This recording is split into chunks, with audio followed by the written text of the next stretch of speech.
Now our probability problems will get a little bit more interesting. So let's say I have a bag full of coins. So this is my bag of coins. Maybe it's a bowl of coins. So I have a bunch of coins in there, right? I didn't need to draw it, but I did anyway. And let's say that I know that 9 of these coins, 9 of them are normal. So what do I mean by normal? It's just, let's say they're quarters and they have a heads and a tails, and that there's a 50% chance of getting a heads or a 50% chance of a tails if you flip any of those coins. And then one of the coins is a two-sided head coin, two-sided head. So essentially, no matter what you flip it, it's going to be a heads, right? So I have this bag, and what I'm going to do is I'm going to, blindfold myself, stick my hand in the bag, and pick a coin out.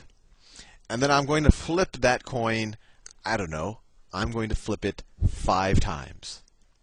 And my question to you is, what is the probability that I get all 5 to be heads? So the probability that I get 5 heads, 5 out of 5 heads. So whenever you see something unfamiliar, it'll always work. It's good to do, maybe we'll do a tree or we'll do a hybrid of a probability tree or something else. But you say, well, at the very beginning of this experiment, something happens. I'm going to pick a coin out of this bag. And so you could say that there's well, how many coins are there? There's 10 coins, and I have an equal probability of picking any one of the coins. Let's say I can't feel whether it's heads or tails. So I'm doing it with gloves on, right? So I can't feel out the head-sided coins. So you take my word for it. There's an equal probability to take any one of these 10 coins, right? There's 9 normal, 1 weird with 2 heads on it, right? So what's the probability that I get a normal coin? So the probability of a normal. Well, there are 9 normal coins out of the 10 equally likely coins I could get. So the probability of a normal is 9 out of 10. So there's a 9 out of 10 chance that this is a normal coin. Let's just call that normal. And then what's the probability that I get let's call it a 2s, two-sided coin. I'll call it 2s. Well, that's just 1 out of 10. I'm either going to get this or that. I'm not going to take nothing out of the bag, I assume. Okay, so this is a 1/10 chance that I get a two-sided coin, right? And then whichever coin I get, I'm going to flip it 5 times in a row. And I'm not going to do the tree here because to do a tree, I'd have 32 nodes on each side. But given this, given the normal, what is now the probability of getting 5 in a row? And the way I'm going to write that is the probability of 5 heads, or I could have written 5 out of 5 heads or whatever. And then this upward line, this means given that I have a normal coin. So if I can assume that I had a normal coin, what are the probabilities that my next 5, so I'll say this is 5 out of 5 heads. Well, we figure that out. Each time there's a 1/2 probability, and I'm going to do it 5 in a row. So it's 1/2 to the 5th, which equals 1 over 32. So the probability that I get 5 out of 5 heads given a normal coin is 1 out of 32. Fair enough. Well, what's the probability of 5 out of 5 heads, 5 out of 5 heads, given the two-sided coin? And this is just random notation. I'm coming up with the two-sided. But this upward and downwards line, this vertical line, that means given. Well, I'm definitely going to get. I could flip this coin a million times, and all of them are going to be heads. So the probability here is 1 out of 1, right? I'm definitely going to get a heads here. So, what are the probabilities of? So, all I asked initially is what is the probability that I get 5 out of 5 heads? Well, this is going to be equal to, and I will switch colors arbitrarily here just to keep things interesting.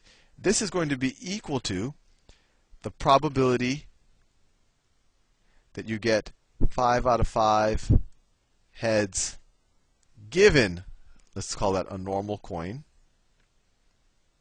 Given a normal coin, times the probability that you had a normal coin, times the probability of, let's say, normal, right? Plus, and I'm running a little bit of space, the probability that you get 5 out of 5 heads given the two-sided coin times the probability that you had the two-sided coin. Hopefully that makes sense, and you can kind of think of it in this way. You know, what is the probability of getting to this outcome? It is the probability that you picked a normal coin, and then, given the normal coin, there's a 1 in 32 chance that you got there. So it would be 1 out of 32 times the chance you got the normal coin, so 9 out of 10. And what's the probability of getting here? Well, it's the probability that you had to, and in general in a tree, you just have to multiply all of the nodes to get to that point to figure out what's the probability of getting there. And I think if you watch the first few videos, it makes sense why that happens. So what's the probability of this? Well, there's a 1/10 chance that you picked the two-sided coin, and then of course, then you're guaranteed to get all heads. So then this is 1 times 1/10. And all I did here and here is the same thing that I wrote up here. Let me switch colors. So what is this? The probability of 5 out of 5 heads given a normal coin times the probability of a normal coin. Well, that's just this. This is the probability of 5 out of 5 heads given the normal coin times the probability of a normal coin. And this is equal to what? 9 over 320. 9 over 320. And then this, the probability of 5 out of 5 heads given the two-sided coin times the probability of the two-sided coin. Well, this is the probability of 5 out of 5 heads given the two-sided coin. You're guaranteed to get 5 out of 5. And the probability of getting a two-sided coin is 1 out of 10. So 1 out of 10. This is this. So this is equal to 1/10. So my probability of, just putting my hand in the bag, taking out a random coin, and then flipping it 5 times and getting all 5 heads is going to be equal to this plus this. So it's 9 over 320 plus 1 over 10. But let's make that as 300. So it's 320. That's 32 over 320. So 9 plus 32 is 41 over 320. So that's interesting. But now let me ask you even a more interesting question. And this is something that, this is why I think what we've learned so far is useful. Let's say that I do get 5 out of 5 heads. So I know that I got 5 out of 5 heads. So let me clear this up a little bit just because I think it's getting over. So let's say that I do get 5 out of 5 heads. What is the probability that I picked the two-sided coin? So what we're asking is, what is the probability that I picked the two-sided coin given that I got 5 out of 5 heads? And I hope you understand what I mean here. Before we said, like for example, I hope you see the difference between this and what is the probability of getting 5 out of 5 heads, 5 out of 5 heads, given the two-sided coin.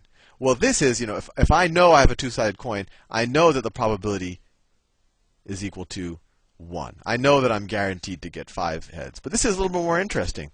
If I flip a coin 5 times in a row and I get a bunch of heads, I'll say, well, I either got, maybe really lucky with a normal coin, or I picked the two-sided coin. And I don't know which one happened, so there's a probability. I have to and of course, the more times you get a heads, just intuitively, if I got 100 heads in a row, I'll say, well, I probably picked the two-sided coin. Or if I, without actually just looking at the coin, we're assuming that that's not acceptable. And if I got 1,000,000 heads in a row, we'd be really, really sure that we picked the two-sided coin. But we're not completely sure. There's some probability that I picked the fair coin, and it just happened to get heads 1,000,000 times in a row. So how do we think about this? Well, I'll do it analytically, and I'll draw it out, and hopefully both of them will make sense to you, and I'll probably have to do it in the next video. I'll see you soon.